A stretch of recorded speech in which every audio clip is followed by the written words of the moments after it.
here's everything you might have missed in the Shang-Chi trailer.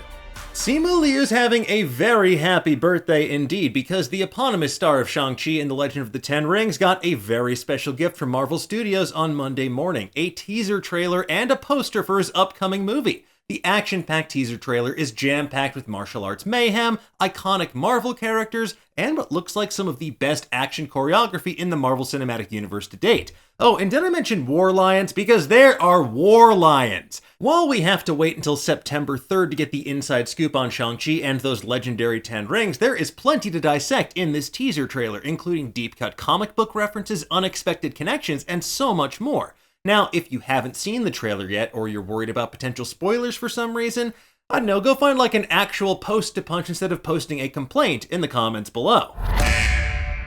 Okay, let's get into it, shall we? So Marvel's Master of Kung Fu and a bunch of other types of martial arts has finally arrived, and this globe-trotting action epic will follow Shang-Chi as he deals with the daddiest of daddy issues, namely the fact that his father, Wenwu, wants him to join the family business, except this isn't just any family business. His dad, played by international treasure Tony Leung, is better known as the Mandarin, and the family business is the criminal empire and terrorist organization known as the Ten Rings. Now you might be saying to yourself, wait a minute, didn't we already meet the Mandarin in the past? Well, the answer is yes and no. The Mandarin's organization, the Ten Rings, was responsible for kidnapping Tony Stark way back in the original Iron Man.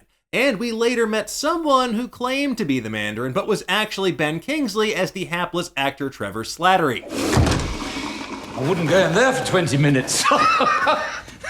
During the Marvel one-shot All Hail the King, we learned that the actual Mandarin, the one we'll meet in this movie, was none too pleased with that casual identity theft. Now you might also be saying, but Dan, isn't Shang-Chi's father in the comics named Fu Manchu? And yes, he was in the comics, but this is a necessary change because first of all, the character was based on a villain from pulp novelist Sax Rohmer's works and is problematic as all hell, just extremely outdated racist stereotypes. Second, Marvel no longer owns the rights to that character, they wound up renaming him Zheng Zhu in the comics. And third, updating the Mandarin's lore to integrate him into this storyline just makes a ton of sense, especially with the timeline of the Marvel Cinematic Universe as we know it. And that said, there is technically a comic book explanation for this. In Fu Manchu's very first appearance in Special Marvel Edition number 15, he references being a Mandarin. And while Mandarin was a title granted to bureaucratic scholars in Imperial China, it's only fitting we're getting an upgrade in the form of the Mandarin instead.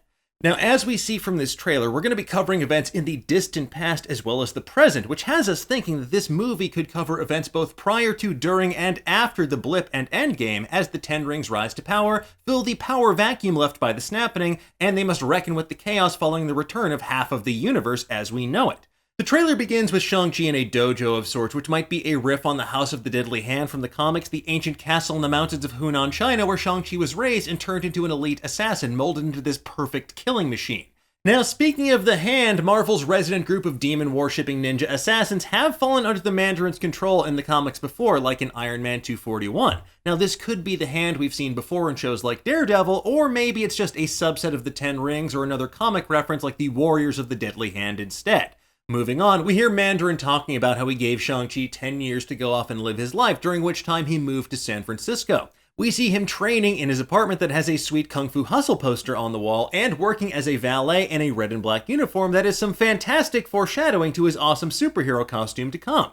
We also see Shang-Chi singing A Whole New World from Aladdin at karaoke with Awkwafina's character Katie, which is fitting because she seems like the audience surrogate and she is about to be plunged into a whole new world of her own where her friend is secretly a martial arts master with a supervillain for a dad. Also, there are more hexagons on the wallpaper in the background of this scene, which after WandaVision kind of just feels like a personal attack on all of us, but what can you do?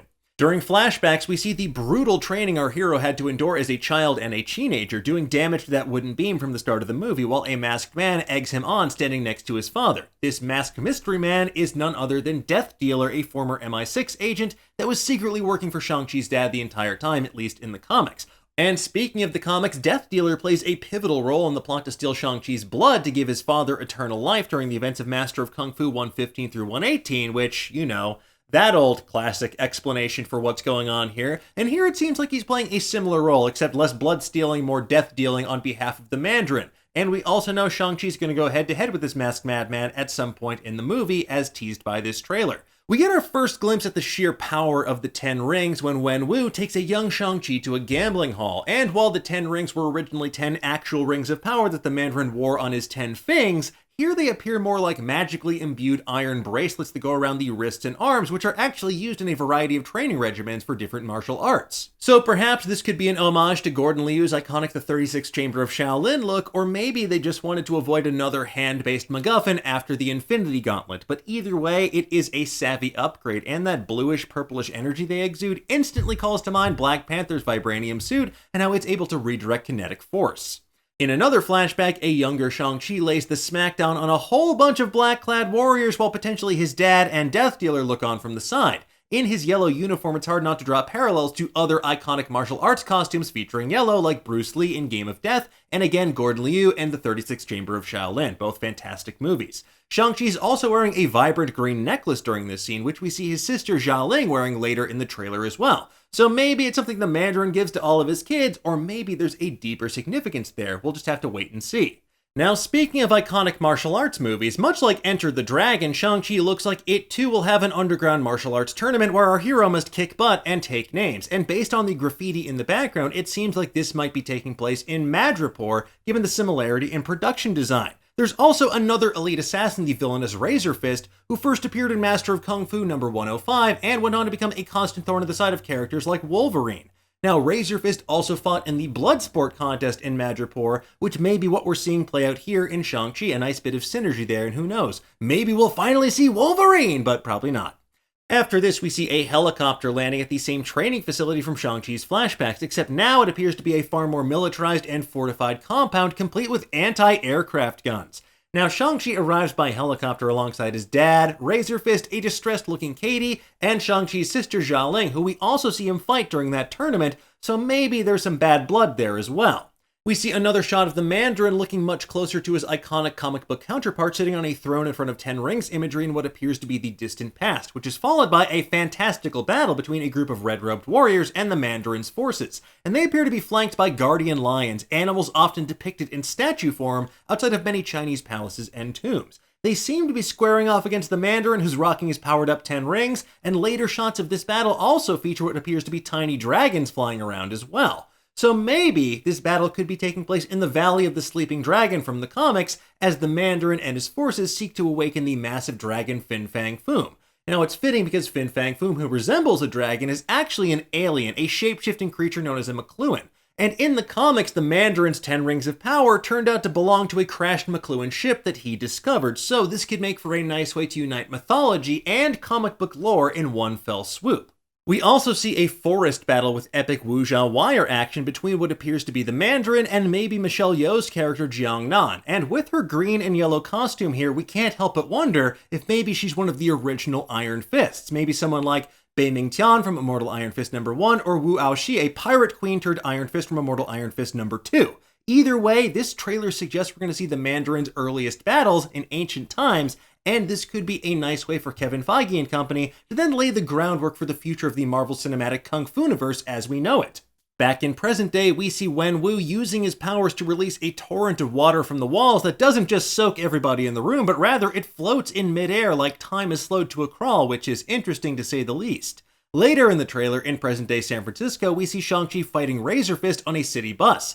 Razor Fist's Razor Fist glows orangey red with energy that instantly makes us think of the Muramasa blade, a blood-red sword forged with a piece of Wolverine's sword inside of it. Now, this is likely just a coincidence, not actually the Muramasa blade, but it feels fitting given his many connections to Wolverine in the comics. Now, one of the silliest Easter eggs in the trailer happens around the 133 mark, where a passenger on the bus watches on in concern after Shang-Chi beats down a bunch of goons. And this guy looks awfully similar to another character in the Marvel Cinematic Universe, the guy from Spider-Man Homecoming that asks that spider guy to do a flip. Do a flip! Yeah! You know, I'm just glad he's finally taking a much-needed vacation. Although, considering how Katie's doing her best Sandra Bullock impression to try and stop a speeding bus in the streets of San Francisco, he might be hightailing it back to New York at his earliest convenience. Regardless, Shang-Chi and Katie thankfully make a good team, and they're gonna have their hands full with secret assassins, international martial arts tournaments, and of course the Mandarin's ever-expanding array of powers when Shang-Chi finally hits theaters in September. Now, we're going to keep you up to date on all things Shang-Chi right here on Nerdist.com, but in the meantime, tell us, what did you think of this trailer? Did you spot anything that we missed? Let us know in the comments below, and for the latest and greatest in the world of pop culture, stay tuned to Nerdist.com.